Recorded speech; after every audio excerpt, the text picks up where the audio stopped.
Hello everyone, Assalamualaikum dan salam sejahtera. Anda bersama-sama dengan saya Azlan Jaiz dalam short video series yang bertajuk Perlindungan Pinjaman Perumahan di Malaysia. Tapi sebelum itu, sekiranya anda berminat dengan video saya, pastikan anda subscribe, like dan share channel saya. Kita selalu diajar tentang pelaburan dalam bidang hartanah. Tetapi kadang kita terlupa yang mana sekiranya kita ingin membeli rumah tersebut, kita memerlukan pinjaman daripada pihak bank. Tetapi sekiranya kita meninggal dunia, siapa yang akan selesaikan pinjaman perumahan tersebut? Adakah waris kita mampu untuk selesaikan hutang tersebut? Okey, jadi sekiranya mereka tidak mampu, niat kita untuk membuat legasi kepada anak cucu kita terbengkalai kerana rumah tersebut telah pun dilelong. Jadi pada hari ini saya akan bincangkan tentang MRTA ataupun MRTT yang mana ianya membantu waris anda untuk menyelesaikan hutang pinjaman kepada pihak bank. Dan disclaimer di sini, saya tidak mewakili mana-mana pihak insurans ataupun takaful. Niat saya hanya untuk menyampaikan ilmu kepada anda sahaja. Sekurang-kurangnya anda sedar tentang pentingnya perlindungan pinjaman perumahan di Malaysia. MRTA ataupun MRTT ini adalah sejenis produk yang disediakan oleh pihak insurans untuk melindungi pinjaman perumahan yang disediakan oleh pihak bank, yang mana produk ini digunakan untuk membantu waris sekiranya peminjam meninggal dunia ataupun cacat kekal. Maksud reducing di sini yang mana adalah jumlah perlindungan akan berkurang ataupun menyusut serentak dengan penurunannya baki pinjaman perumahan.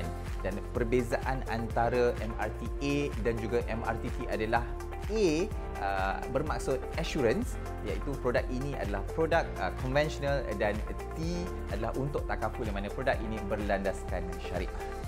Manfaat yang diterima daripada produk MRTA ataupun MRTT ini adalah baki pinjaman akan diselesaikan terus kepada pihak bank sekiranya berlaku dua senario, iaitu kematian ataupun cacat kekal, kerana beneficiaries untuk produk MRTA dan MRTT ini adalah pihak bank, bukannya waris.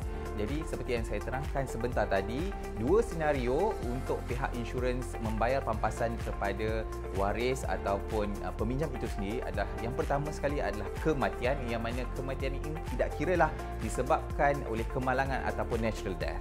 Dan yang kedua adalah cacat kekal ataupun lumpuh, yang mana kalau cacat kekal dalam bahasa insurans kita akan panggil total permanent disability. Untuk cacat kekal ataupun TPD ini, syarat untuk memenuhi senario ini adalah ianya perlu disahkan oleh pihak doktor yang mana peminjam tidak ada keupayaan penuh, okey, ataupun lumpuh berkekalan sekurang-kurangnya 6 bulan berturut-turut. Untuk kehilangan anggota pula, mestilah kehilangan salah dua anggota, seperti yang pertama sekali tangan mesti melebihi daripada pergelangan tangan, okey, ataupun yang kedua kaki mesti melebihi daripada buku lali, dan yang terakhir adalah mata. Mungkin akan ada yang bertanya, adakah MRTA atau MRTT ini wajib diambil apabila anda membuat pinjaman dengan pihak bank?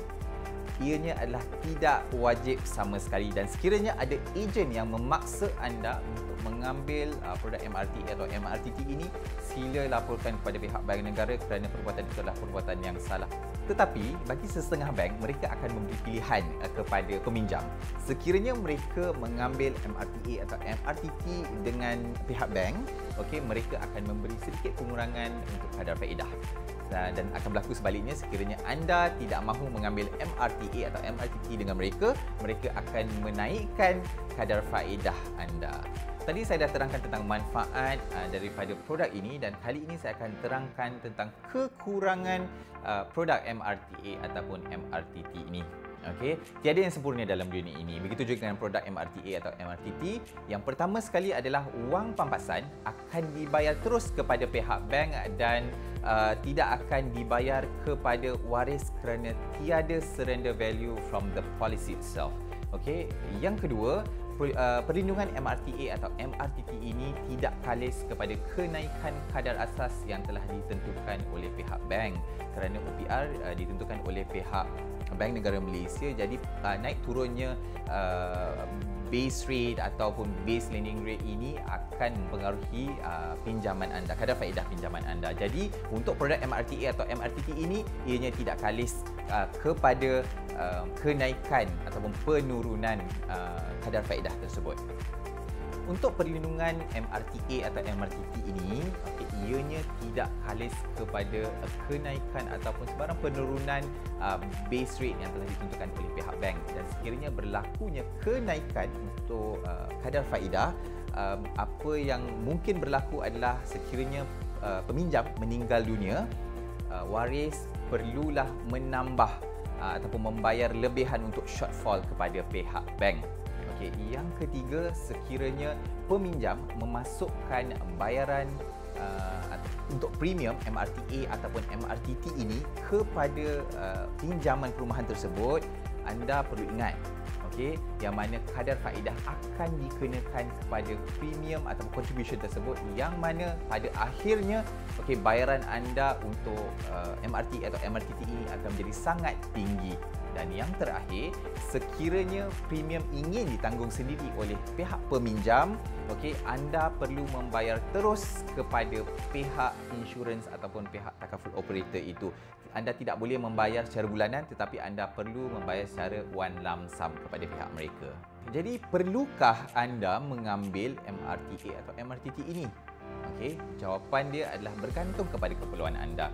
Sebagai contoh, sekiranya anda ingin memotong kain, anda mempunyai dua alat, iaitu yang pertama sekali gunting, yang kedua adalah pisau. Yang mana lebih praktikal untuk anda memotong kain?